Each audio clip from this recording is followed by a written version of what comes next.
No mundo dos negócios, cada decisão conta. Por isso, nosso escritório oferece soluções em contabilidade, governança e consultoria estratégica. Com foco em resultados consistentes e sustentáveis, entregamos o melhor para você. Atuamos lado a lado com empresas que desejam crescer com integridade, transparência e visão de futuro. Aqui, não entregamos apenas números, entregamos clareza, planejamento e confiança.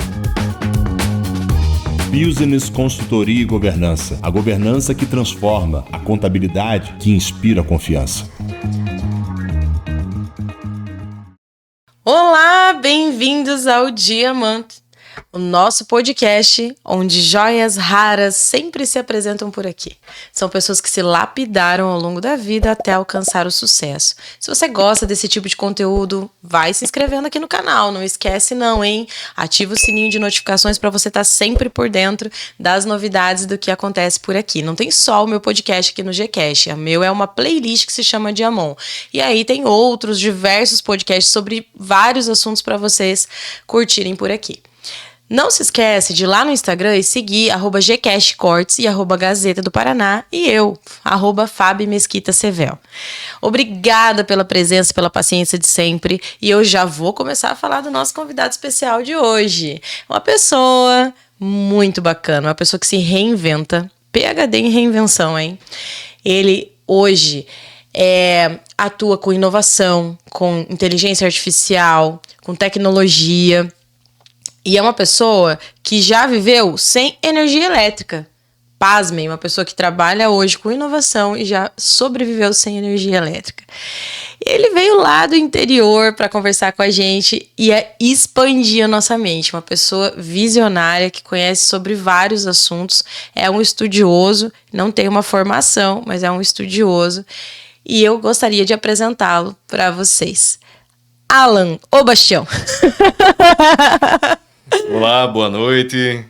Muito obrigado pelas palavras. É muito bom saber que você tem essa perspectiva. Bem-vindo! Prepare-se para uma conversa sobre coragem, né? Estratégia e algumas boas histórias da sua estrada, né? Olha, tem bastante, viu? Tem bastante história. A gente não costuma falar muito sobre elas, né? Muito pouco. A gente gosta mais de ouvir do que contar, mas foi bom o convite para compartilhar um pouco. Às vezes é bom.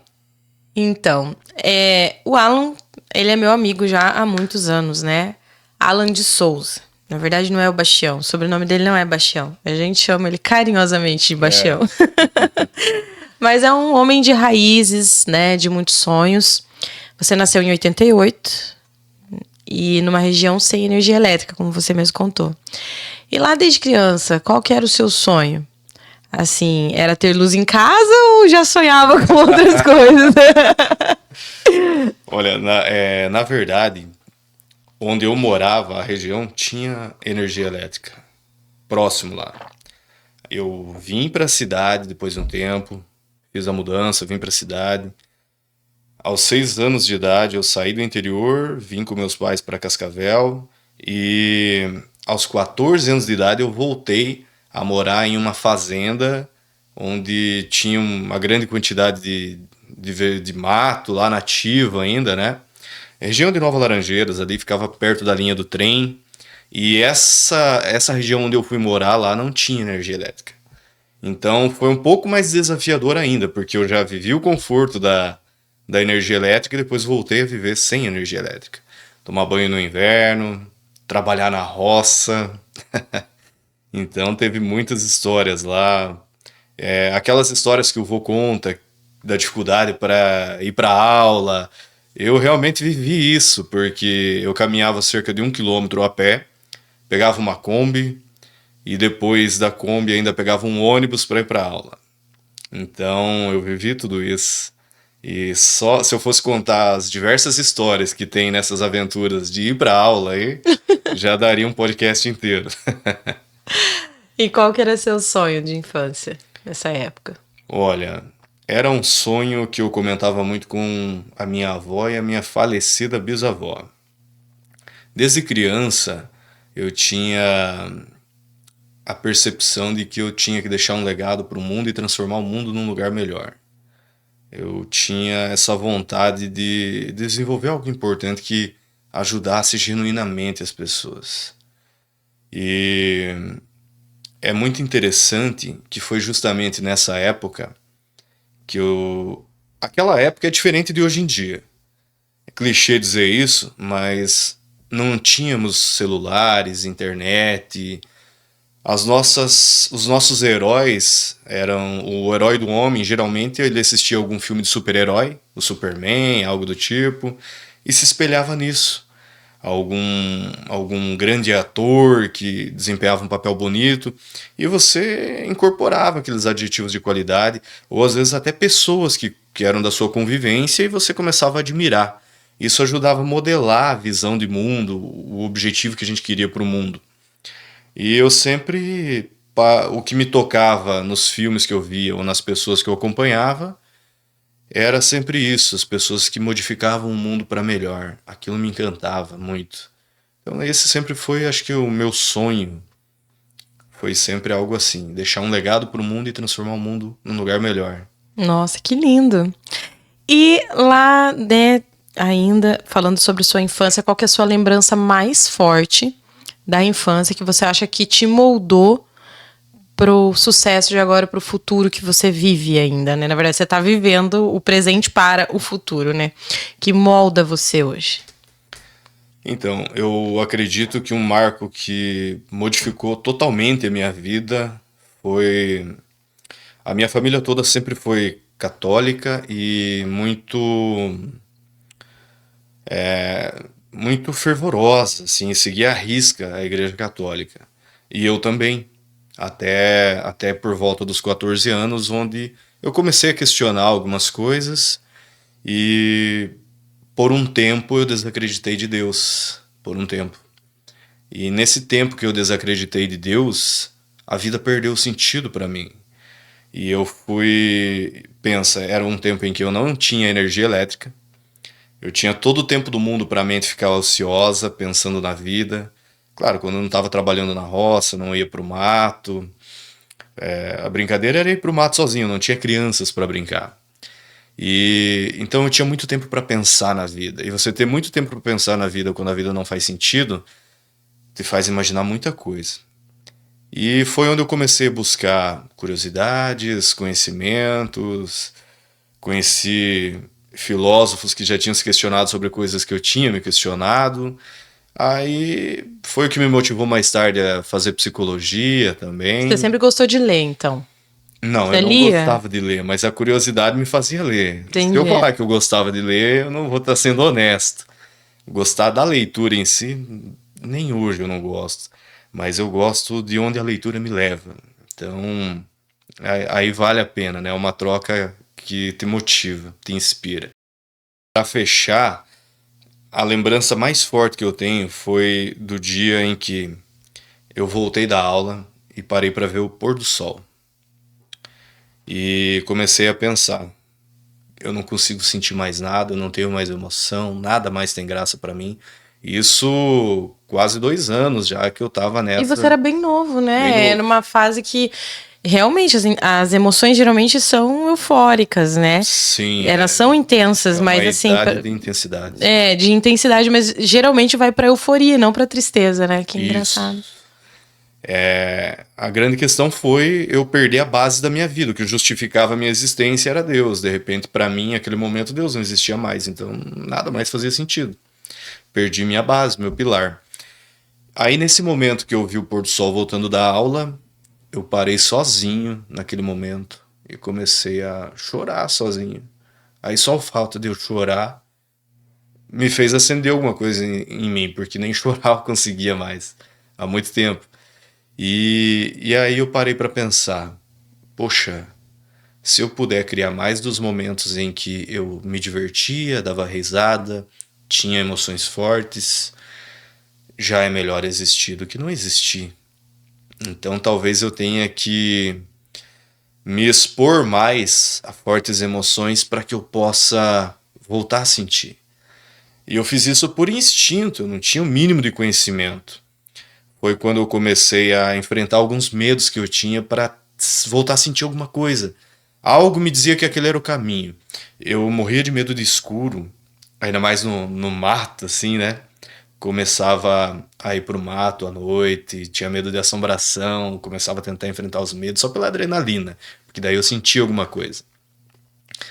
Comecei a correr aquela época também. Foi uma época muito intensa, porque foi onde eu descobri que a atividade física me ajudava a voltar a ter sensações e adrenalina também. A adrenalina que eu sentia Você indo. sempre foi provocador, né? Talvez não sempre, mas naquele momento eu acho que virou essa chave. Eu comecei a me provocar. Eu estava quase que dando tranco num carro sem bateria, vamos usar essa analogia assim. E funcionou pra mim, porque eu voltei a conseguir sentir as coisas pouco a pouco, me expondo cada vez mais. Então foi uma fase que daí eu tive alguns momentos complicados, porque o conceito de certo ou errado se perdeu um pouco pra mim, mas logo eu percebi que brigar não me fazia feliz, porque ou eu apanhava, porque era normal os outros serem maiores que eu, então ou eu apanhava e não gostava, e se eu fizesse mal pra alguém eu não gostava também, então eu não me sentia bem. E então, a primeira briga que eu tentei arrumar, já percebi, não, eu não sirvo para ser uma boa pessoa, uma má pessoa.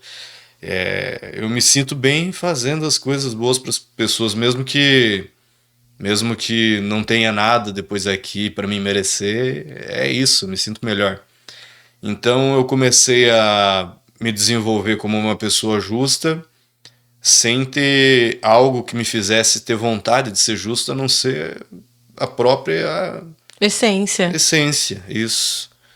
Eu nunca tinha parado para pensar nisso. Olha como é bom compartilhar, viu?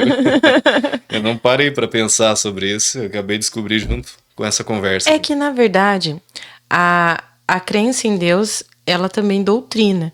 E existem coisas que moldam a gente além da crença, além da fé, que são os valores, as nossas premissas, né? Isso. E a gente tem a falsa impressão de que sem a fé nós não temos valor. Mas, na verdade, não são coisas diferentes, né? Talvez você descobriu isso no processo ali. Isso. E também deve ter pesado muito os exemplos que eu tinha de família. O meu avô, meu falecido avô, sempre uma pessoa muito justa, um provedor da família, ensinando grandes valores para a família, para as pessoas, para os vizinhos. Lá naquela época ainda se matava um boi e dividia a carne com os vizinhos. Todo mundo tinha essa sensação de viver em comunidade. Pertencer, né? Isso era muito diferente. A honra, o valor, tudo isso tinha muito Mais peso, né? mais peso do que tem hoje, assim, no geral, né? Isso era o sinônimo de status, era medido mais pelo caráter, sabe? E é complicado você comparar com hoje, porque é bem diferente, né? Bem diferente. É porque, assim, o nível de conhecimento hoje, as pessoas têm muita informação. Logo, também se tem muitas opções. E antigamente, quando você era bom em alguma coisa, você era referência daquilo. Ah, eu lembro que a minha avó falava Maria da Borracha. Por quê? Porque ela era esposa do borracheiro. Era o único cara que sabia mexer com pneu. Ah, o fulano o não sei o que do trator, porque era um cara que tinha habilidade com o trator. Não que ele era necessariamente o único que tinha trator. Ah, o João Peão. Por quê? Porque ele domava cavalos. E aí todo mundo era reconhecido pela sua habilidade, né? Pela sua maior habilidade. Hoje, como você consegue desenvolver habilidades e obter conhecimento através do YouTube, enfim, né? O fulano era boleiro, que fazia bolo, enfim, todo mundo era reconhecido por alguma coisa, era ponto de referência em algo, né? Isso, faz muito sentido isso, realmente. O meu avô mesmo, ele era aquela pessoa assim que eu guardo muito ele na lembrança, porque era gostoso ir nos lugares com ele, porque onde ele chegava, as pessoas só de ver, o pessoal tava meio quieto, só do pessoal olhar para ele já abria um sorriso, porque ele sempre fazia uma brincadeira, tinha uma conversa interessante, ele gostava muito de contar histórias, né? E aí ele já começava a contar histórias, reunia o pessoal em volta, a comunidade toda, assim, sempre gostava de ouvir ele, né? inclusive na comunidade onde a gente morava, ele doou o terreno onde foi feita a igreja, o pavilhão na época. E então ele era uma pessoa muito querida, muito humilde, sabe? E ele deixou assim um legado de exemplo, de honra muito grande mesmo. E das cidades que você já morou, né? Você já morou em Cascavel, Campinas, Curitiba, já morou em algumas cidades do Mato Grosso também. Qual que foi a que mais, assim, você acha que fez mudança interna, assim, pra você? Pois é. Mais transformadora, né? Foram todas experiências bem significativas e diferentes. Mas esse momento em que eu fui para o Mato Grosso, eu saí aqui de Cascavel para ir para o Mato Grosso. Eu tinha ido quando eu era mais novo, passar uns dias para lá, né? Visita, assim, ao meu tio que morava lá, meu tio e padrinho. Aí, quando eu fui aos 19 anos de idade morar para lá, eu havia saído de uma rede de supermercados onde eu trabalhava em Cascavel, que foi o meu primeiro emprego registrado. Eu comecei na época como empacotador e logo fui promovido a gerente. Naquela rede, na época pelo menos, eu fui o gerente mais novo da rede, né? Então eu tive a experiência de, aos 19 anos de idade, com a cara de piazinho, ser chamado de senhor por pessoas às vezes com mais de 20 anos de empresa. E eu consegui passar por aquilo de uma maneira muito humilde. Eu admiro o Alan que eu fui naquela época, porque eu fui muito maduro, muito novo. Eu descobri muita coisa e soube lidar muito bem com aquelas situações. Mas, enfim, fui para o Mato Grosso. Era muita pressão aqui de trabalho, para a minha idade, e eu pensei, eu não quero viver o resto da minha vida assim. Preciso buscar coisas novas. E aí fui para o Mato Grosso. Lá o meu tio e padrinho, ele tinha uma filial de uma rede de televisão lá na época, não sei se a gente pode comentar aqui. E aí ele tinha também uma rádio. Eu fui para uma cidade chamada Marcelândia. Na época aqui, estavam começando os programas que entrevistavam as pessoas na balada, nas festas, e para lá não existia isso ainda. Aí eu falei pro meu tio, vocês fazem esse tipo de coisa aqui e tal, entrevista o pessoal na balada, nas festas? Não, aqui ninguém faz isso. E no mesmo final de semana que eu cheguei lá, tinha uma festa lá de motocross, que reunia pessoas de várias cidades da região. E eu falei pro meu primo, você sabe filmar? Aí ele falou, eu sei. Falei, então vamos lá, vamos pegar esse microfone aí e vamos entrevistar o pessoal. E a gente foi. Fomos lá, né? Era a época do CD ainda, né? Entrevistamos o pessoal na festa. Aí meu tio gravou em um CD e passou no programa do meio-dia, na segunda-feira. E todo mundo gostou de ver. Aí ele falou, olha, agora você vai ter que fazer um para cada final de semana. Você vai ter que sair, entrevistar, procurar uma festa, entrevistar o pessoal. Você vai ter o teu quadro aqui agora no programa. E foi uma brincadeira. E aí eu comecei a aprender com ele um pouco sobre TV, sobre rádio. Comecei a participar lá dos programas. E foi uma experiência incrível. Bem transformador. Uhum. Foi seus primeiros passos de liderança e comunicação, né? Nessa época. Isso. O primeiro cargo de gestão aos 19, né? E o que você acha, assim, que você descobriu que você não sabia nessa época? Olha, o que eu descobri nessa época que eu não sabia, para mim tudo era novidade. Da mesma forma que eu me mantenho aberto à dúvida hoje, aquela época eu sempre me mantinha aberto à dúvida, ao aprendizado, a ouvir as pessoas que já tinham conquistado algo. E então, assim, eu nunca tive muita certeza das coisas. Talvez seja isso. Talvez você descobriu que ouvir era o caminho mais fácil para chegar na solução. O meu guia sempre foi muito lógico. O meu guia era: se eu fizer essas coisas, talvez eu atinja esses objetivos. E então eu meio que era meu plano, por instinto, eu quero ir para lá. Se eu mexer as peças do tabuleiro de xadrez dessa forma, as probabilidades de ir para aquele lugar aumentam. Era mais ou menos assim que eu Fazendo conta. Era mais ou menos não, assim. Mas tá certo, de ótimo. matemática eu sou horrível, mas era a lógica que eu tinha, né? E TV e rádio, mais glamour ou mais perrengue? Tem alguma história aí de bastidor que você pode contar pra gente sem comprometer ninguém? Olha, mais glamour, mais perrengue, eu diria que diversão. Eu vou resumir a época de TV e rádio como mais diversão.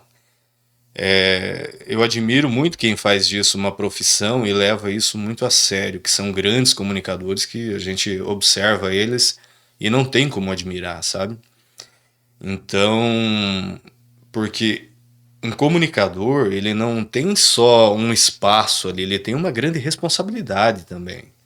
Porque ele está mostrando às pessoas, em alguns casos, informações, e ele está oferecendo perspectivas de acontecimentos, e ele está ajudando a modelar como a pessoa enxerga o mundo. Então, a comunicação é algo muito sério. E as pessoas que fazem isso com excelência, eu vejo que elas se divertem fazendo.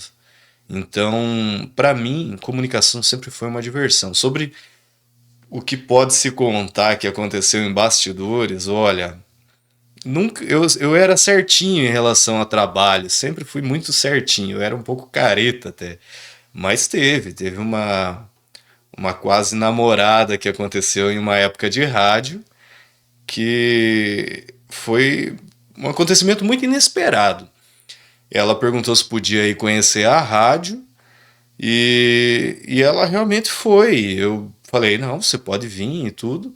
E eu nunca imaginei que ela iria de fato. Quando ela chegou lá, eu achei ela uma pessoa extremamente encantadora e para os meus padrões que eu acreditava, eu achei ela muito bonita e muito interessante, né? Aí eu pensei assim, e ela parecia estar interessada em mim. Aí eu pensei assim, poxa, mas não pode ser verdade isso, né? Eu não estou acreditando. E eu tratei como uma amiga. E aí ela começou a ir toda semana lá, levava algumas coisas para comer e tudo mais. E foi onde a gente começou a sair e tivemos um caso em um tempo assim. Então não foi uma coisa que eu vou dizer assim, um acontecimento, né? Ah, mas é uma Mas história foi uma legal. experiência que veio da rádio, assim, inusitada. No mais, eu sempre fui aquela pessoa mais certinha em relação ao trabalho, mais centrada, né? Você também viveu na política, você foi assessor legislativo na Câmara. E eu queria saber o que isso mais te ensinou, né? Porque lá exigia muita paciência, muita resiliência, a negociar, né? Como assessor. E ali você lidava com egos gigantes, assim, né? Qual que é... O que mais a política te ensinou, assim, dentro de tudo isso? Olha, uma coisa que eu aprendi muito, que me marcou muito a minha vida com a política foi que a sensação de liberdade que você tem em não ter responsabilidade ou compromisso com alguém, eu já vou explicar para que fique bem ilustrado esse ponto. A sensação de liberdade é muito grande.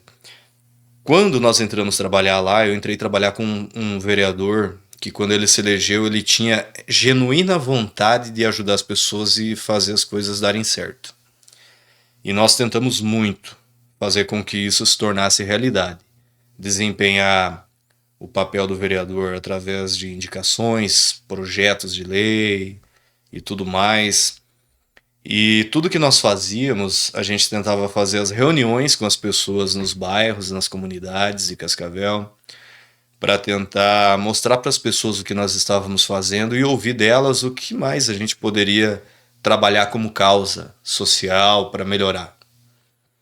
Se eu falar para você que essa foi a nossa maior frustração, nós não conseguíamos encher um salão comunitário de pessoas para mostrar o que fizemos e para ouvir elas o que mais poderíamos fazer. Na política, em termos de campanha, é sabido há muitos anos que os últimos 2 anos é os 2 anos que você tem que aparecer mais para você ser lembrado na hora do voto.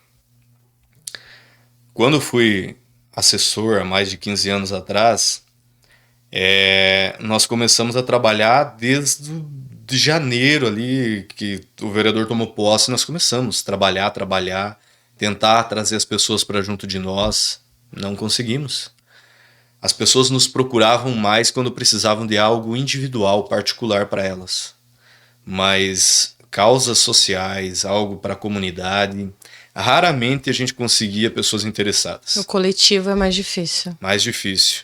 E a sensação muito triste que eu tive também é de que todos os colegas que eu tinha que me respeitavam e admiravam, eu fiquei com a sensação de que ao conversar com eles, parecia que eu estava sempre com uma segunda intenção com eles. Parece que eu me comportava como se, agora eu sou assessor, preciso garantir o voto, vou tratar bem você. Ficava essa sensação em mim, eu não sei se era real ou era uma sensação que eu tinha. Logo eu percebi que política não era para mim, eu não queria viver naquele universo. E aí eu saí de lá e fui trabalhar com vendas. Ia chegar nesse ponto, caminho para empreendedorismo, né? Aí começou a sua estrada. Aí você saiu da política, virou vendedor, o que foi isso? Foi coragem? Foi necessidade? Ou foi um chamado interior, assim, que você achou, não, esse é o meu propósito, é o que eu gosto de fazer, é isso aí, para esse lado aí que eu vou caminhar? Olha, eu diria que é uma junção de vários elementos que fazem você tomar essas decisões.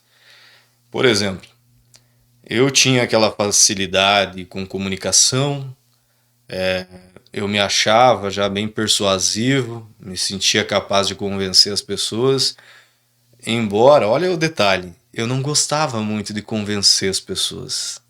Desde novo, eu me sentia capaz de persuadir naturalmente as pessoas, mas eu preferia que as pessoas decidissem apenas pela informação que eu transmitia, que fosse mais genuíno.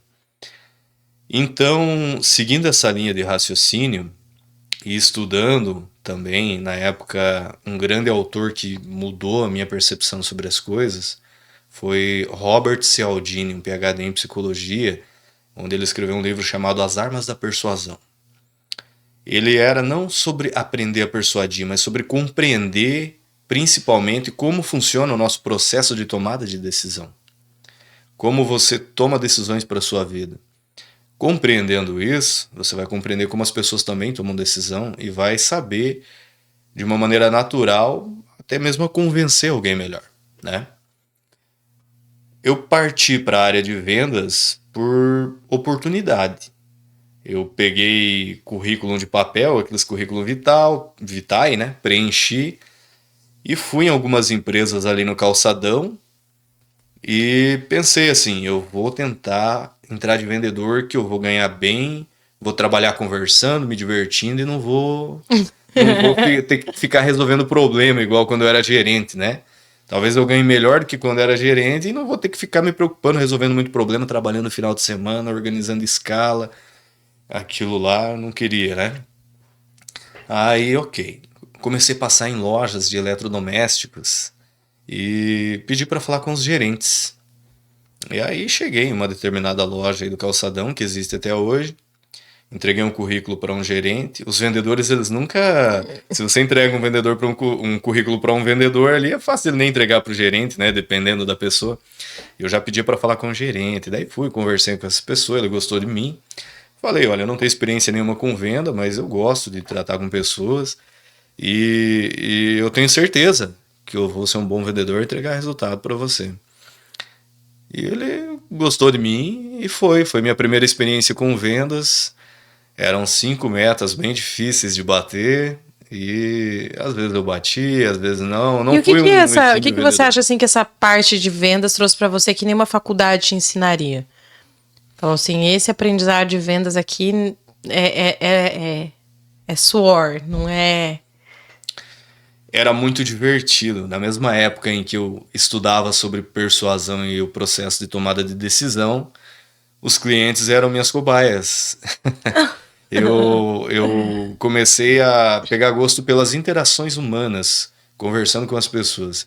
Então eu comecei a perceber que eu era educado demais e que o fato de ser educado demais atrapalha na venda. Quando você é educado demais em uma situação, inconscientemente você parece estar fazendo algo errado. Parece que você está pedindo desculpa por estar oferecendo um produto. Aquele clichê de que o cliente tem razão, eu nunca concordei. Quem tem razão sou eu que entendo sobre o produto. O que eu preciso é ouvir as dores do cliente e genuinamente, com honestidade, dar a minha opinião dentro do que eu conheço e ele ainda não, sobre o que vai resolver a necessidade que ele tem. Quando você começa a tratar as pessoas com honestidade, com justiça, você exala sinceridade. Quando você acredita no que está fazendo, você não precisa tentar convencer. Você exala sinceridade e honestidade. Você É autoridade transparece sobre o isso. assunto, né? Isso. Você vende confiança, né? Na verdade, a venda é isso. É um profissional que conecta soluções. Perfeito. Né? E eu acho que você sempre teve essa alma de vendedor, mesmo na comunicação. Tanto que você vendeu pro teu primo a ideia de filmar. Foi. Ele trabalha vendendo ideias, né? Hoje você se apresenta como um intermediador de negócios. É tipo um matchmaker. Olha, em algumas profissões que eu tive, viajando e tudo mais, eu comecei a desenvolver um network. E conhecer pessoas que viviam em escalas sociais diferentes das minhas. Foi muito interessante quando eu comecei a conversar com pessoas que falavam sobre ganhar 100 mil reais, 500 mil reais, igual vamos final de semana acampar, vamos na padaria Falar com comprar naturalidade, né? Sobre ganhos. A primeira vez que eu sentei numa mesa em um jantar, onde eu era um coadjuvante ali, né, de outra pessoa que ia fechar um negócio, e eu ouvi as pessoas falar com naturalidade sobre grandes ganhos, eu fiquei com uma atenção tremenda, né?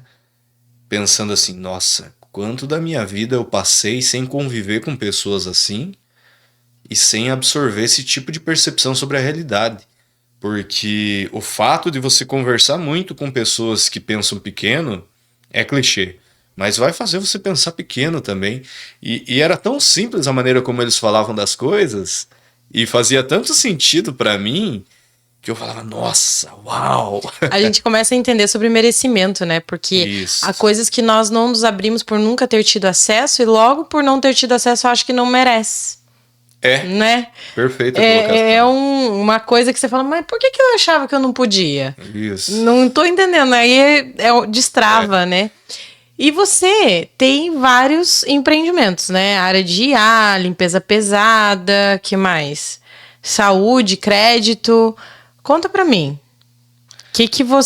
Qual que é a sua estratégia? É estratégia mesmo de diversificação ou você é inquieto e gosta mesmo de curiosidades e de investir em coisas diferentes, assim, para descobrir? Eu diria para você que é a mesma resposta para as duas perguntas. Eu não dei uma resposta concreta para a primeira.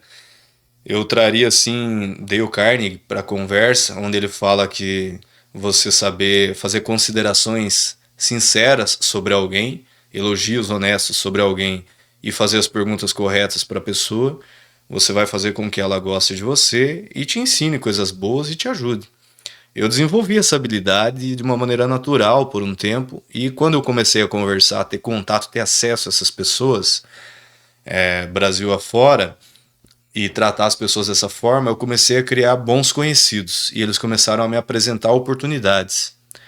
E à medida em que eu fui criando conexões com pessoas diferentes, eu sempre lembrava o que cada um fazia e de vez em quando mandava uma mensagem ou ligava para alguém conversando sobre como estavam as coisas, desejando um bom começo de semana e ouvindo alguma novidade, mantendo as conexões ativas. Com o passar do tempo, pessoas me procuravam para saber se eu conhecia alguém que sabia fazer algo, certo? Aí eu comecei a intermediar negócios de uma maneira natural, simplesmente porque eu conhecia alguém que era bom em algo, apresentava as pessoas, acompanhava o desenrolar da situação e todo mundo ficava feliz. Então começou de uma maneira um pouco natural. Hoje, essas áreas que eu estou atuando, a inteligência artificial, que nós temos produtos inovadores, clientes em São Paulo, Fortaleza, veio dessa forma também, aproximando pessoas, e pessoas que me conheciam, sabiam do meu network, me convidavam a ajudar com ideias para o projeto, pensar em aplicações práticas de uma inteligência artificial para uma empresa. Então, essas conexões foram o que me trouxeram essas diversas situações. A empresa de limpeza, por exemplo. A empresa de limpeza eu fui vendedor já de produtos de limpeza para empresas e para residências, e eu trabalhei já para fábricas de produto de limpeza que atendiam frigoríficos de exportação. Isso eu já fiz também. Então eu tenho conhecimento sobre isso. Aí uma pessoa que é meu primo, inclusive, me procurou para tratar um pouco sobre isso, apresentar algumas coisas que ele precisava conhecer quando ele abriu a empresa e começou a trabalhar. E nós fizemos uma parceria, onde eu ajudei ele a arrumar alguns clientes, ajudo ainda, e fizemos uma sociedade em cima disso. A inteligência artificial foi algo parecido, e nós temos 2 grandes projetos para final desse ano e para o ano que vem, que inclusive um desses projetos vem de encontro com o meu sonho de criança, que é deixar um legado para o mundo e ajudar as pessoas. Era a minha próxima pergunta. Eu ia falar assim, qual dos seus projetos para 2025, 2026 que te empolga mais, assim, que Isso. é esse, então? Esse é o que brilha os olhos no momento. Olha que interessante, são 3 pessoas que começaram esse projeto. E um deles é um grande amigo, inclusive, uma pessoa da qual eu admiro muito, me espelho muito em grandes aspectos. E ele me procurou, me apresentou esses outros 2 investidores, e eles já estavam com o projeto quase todo completo. Montado. Eu contribuí com algumas ideias, e a inteligência artificial que está integrada a esse projeto lá, eu forneci para eles também. Também são parceiros comerciais, e eu tenho uma sociedade comercial lá, onde eu vou ser o responsável pela expansão de toda a região sul aqui quando iniciar esse projeto. É um projeto a princípio nacional, se der certo pode se tornar até internacional. Já temos como vincular isso de maneira internacional, mas a gente vai começar por aqui primeiro. Então, pela extensão desse projeto e de ser algo bem grande, a gente vai precisar dividir em sub-regiões. Toda a região sul eu vou precisar subdividir ela para que a gente possa startar ela da maneira correta. E é um projeto grandioso que traz... É uma espécie de assinatura para pessoas que vão ter uma inteligência artificial ajudando elas no dia a dia, a ter descontos na área de saúde, bem-estar. É uma diversidade de serviços bem grande e bem organizada, que não existe nada igual ainda no mundo. Então, é melhor não falar muito, vou falar mais sobre o lançamento. Bacana, bacana. Muito legal. É uma mentalidade de Amon, porque a gente fala, né? Lições para vencer agora, hein, pessoal? Presta atenção. Você já teve que se reinventar várias vezes, né, Alan? Você já passou algumas coisas bem difíceis. Qual que foi o momento mais difícil de recomeçar? E como que você se deu coragem? Olha, o momento mais difícil de recomeçar, eu diria que foi final desse ano. Dia 15 de julho do ano passado, eu sofri um atropelamento. Uma caminhonete passou em cima de mim, quebrou 9 costelas, teve uma lesão no pâncreas, desenvolveu um cisto. Eu fiquei 4 meses e pouco internado, se alimentando por uma sonda, um canudinho. Eu perdi 20 quilos. Eu não tinha certeza se eu ia voltar a sentir o sabor de algo novamente. Eu tive momentos em que eu senti tanta dor, sem cessar, sem parar, que morfina não resolvia, que eu parava e pensava, nossa, se existe paraíso, o paraíso já é viver, ter saúde e não sentir dor. Poder comer algo gostoso, dar risada com a família, com as pessoas. Esse seria o meu paraíso agora, porque tudo que eu quero é parar de sentir dor. E aí, nesse momento, onde eu já tinha a dor te vence várias vezes, e você não sabe, não tem certeza se vai voltar a ter uma vida normal, e tinha os procedimentos cirúrgicos que eu tinha que fazer ainda, então eu não sabia como ia ser, eu não tinha certeza sobre o meu futuro. Esse momento foi o mais difícil da minha vida e virou uma chave onde eu já era grato pela vida, mas hoje eu agradeço todo dia.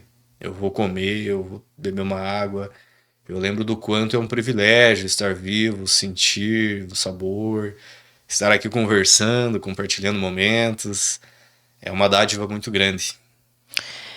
Sinto muito por esse acontecimento, né? Já tive a oportunidade de dizer isso outras vezes, mas todas as vezes que você fala, a gente percebe o quanto a gente passa pela vida com gratidões ilesas, né? Eu falo assim, você poderia ser grato até... Eu vi um vídeo sobre isso, onde tudo estava embalado para presente. O cara ia no chuveiro, o chuveiro estava embalado para presente. Ele ia acender o interruptor para acender a luz e o interruptor estava embalado para presente. Aí ele acorda do lado da esposa, a esposa está embalada para presente. Porque são presentes diários que a gente recebe e que uma situação que às vezes leva segundos te tira toda a possibilidade de aproveitar tudo isso, né? Muito bem colocado. Fabiana, olha como é interessante isso. Nós temos tanto medo, às vezes, de fazer as coisas.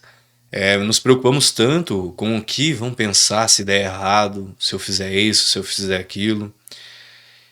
Mas veja bem, eu parei para pensar essa semana. Se eu tivesse morrido, quem lembraria de mim hoje? Que significado eu teria para alguém hoje? Quem lembraria de mim talvez seriam as pessoas que eu tive um papel na vida delas, alguém da minha família, e lembrariam de mim em algum momento. Mas das pessoas que lembrariam de mim, quantas eu faria falta na vida delas? Quantas dessas pessoas realmente eu faria falta? Então aí você vai ter um medidor do quanto você está deixando um legado para o mundo, o quanto você está sendo importante para o mundo. Então isso é muito interessante. A gente às vezes tem que parar de pensar muito no que as pessoas pensam. Por exemplo, rede social. Se a gente começa a viver muito a rede social, você acaba prestando atenção no personagem que você está mostrando e ali. não na vida real, né? Não Quais na vida foram real. as 3 principais apostas que você fez em você mesmo, assim, que você fala, não, isso deu certo, assim, eu apostei em mim e deu, e foi? Olha, eu não sei se eu entendi bem a questão sobre apostas que eu fiz em mim e deu certo. Eu sou um pouco audacioso a dizer que sempre que eu apostei em mim e acreditei em mim, deu certo. Deu certo. Algumas coisas foram até tal ponto e até tal ponto deram certos. Eu acredito que o universo ele segue um padrão, início, meio e fim. Eu ouvi isso de um grande amigo empreendedor. E ele costumava dizer que tudo no universo tem a curva de ascensão. O momento do ápice do acontecimento. Uma empresa tem uma curva de ascensão. Se você montou uma empresa, ela deu certo, montou um negócio, ele deu certo, a curva de ascensão dessa empresa é um pico em que ela está crescendo, ela vai dar lucro e tem um momento que ela vai começar a declinar. Você pode inovar, pode vender, alguma coisa você pode fazer, mas você tem que aprender a conhecer a curva de ascensão de tudo que você se propõe a fazer. Relacionamentos também tem curva de ascensão. Se você chega numa curva de ascensão, começa a decair, você tem que inovar, tem que fazer algo para o seu relacionamento perdurar, para a sua amizade se renovar, para o seu negócio prosperar. Então, tudo que eu me propus a fazer, se eu não conseguia fazer, eu descobria coisas novas. Então eu acho que isso dar certo. Eu nunca encarei como derrota, sabe? Que bom. Mas é isso mesmo, porque eu acho que tem coisas que têm prazo de validade. Elas te servem por algum motivo, por algum tempo. Eu também não tenho muito isso, não. Mas é que você já fez tanta coisa diferente. Fala assim, ainda vou fazer muitas mais. Por que você parou? Porque eu quis, porque precisou, porque já tinha dado o tempo. Eu acho que existem até amizades. Quantas amizades eram muito legais e eu olho hoje e não fazem sentido algum. Hoje não cabem mais na minha vida e talvez eu também não caiba mais na vida dessas pessoas, né? Eu acho que existem coisas que são pontos de parada, não são seu destino, né? É igual você subir num ônibus e fazer a parada nas rodoviárias. Se você ficar parado e querer morar em cada rodoviária, você não vai chegar no destino, né? Então, nem tudo é morada, né? Perfeito. Eu gosto muito de pensar que existem pessoas que você tem que respeitar. Muitas vezes você tem que amar, tem que cuidar, porque é uma pessoa próxima a você, às vezes é até alguém da sua família. Mas você não pode conviver. Você tem que compreender isso, tem que ser honesto em relação a isso. Porque se você convive com essa pessoa, ela afasta você de onde você quer chegar, dos seus objetivos. Então, ver alguém de vez em quando é uma coisa. Conviver com essa pessoa é biologicamente impossível você não absorver coisas dela. É da nossa natureza, é da nossa condição neural, né? Então não tem como você não absorver de alguém. Você sempre vai absorver. Então é clichê, mas certo das pessoas que você quer absorver. Na verdade, tem um autor que fala isso, né? Você sempre leva um pouquinho do outro e deixa um pouquinho de si. Eu não sei exatamente a citação como ele fala, mas a intenção né? Toda pessoa que você conhece, você leva um pouquinho dela e deixa um pouquinho de si para ela, né? E aí? Planejamento estratégico ou arte de improvisar com elegância? Olha, essa é difícil, viu? Essa é difícil porque eu gosto muito de planejar e sou apaixonado pela energia, a adrenalina do improviso. Se você pudesse voltar pro Alan lá, com 19 anos, que era gerente do mercado, o que você diria para ele hoje, Alan? Olha, isso é muito interessante, porque eu me faço essa mesma pergunta num contexto parecido. Eu me pergunto sempre, o que o Alan de 60 anos diria pro Alan de 36 anos hoje? E aí eu penso, o que eu diria para, né? E a resposta que faz sentido para mim hoje é a mesma. Eu diria para o Alan de 19 anos o seguinte. Eu diria, Alan, aproveite a vida, vá se divertir. Mas aquela primeira sensação da vida estar precisando de algo para ser preenchida, que você vai notar que você precisa e tem vontade de formar uma família, encontre uma boa mulher, forme uma família, honre sua esposa e seus filhos. O resto você vai conquistar. Eu diria isso pro Alan de 19 anos. Faça isso cedo. E o meu Alan de 60 anos deveria dizer isso pro Alan de 36 hoje. Essa vai ter orgulho. Faz sentido pra mim. Então, você provou já pra gente que não importa de onde você começa, importa onde você quer chegar, né? O que você diria para as pessoas que estão te vendo e ouvindo? Qual conselho você deixa para elas para mudar a vida e os negócios, né? Qual seria, se hoje você pudesse dar um conselho? Olha, não peça conselho para quem não conquistou nada.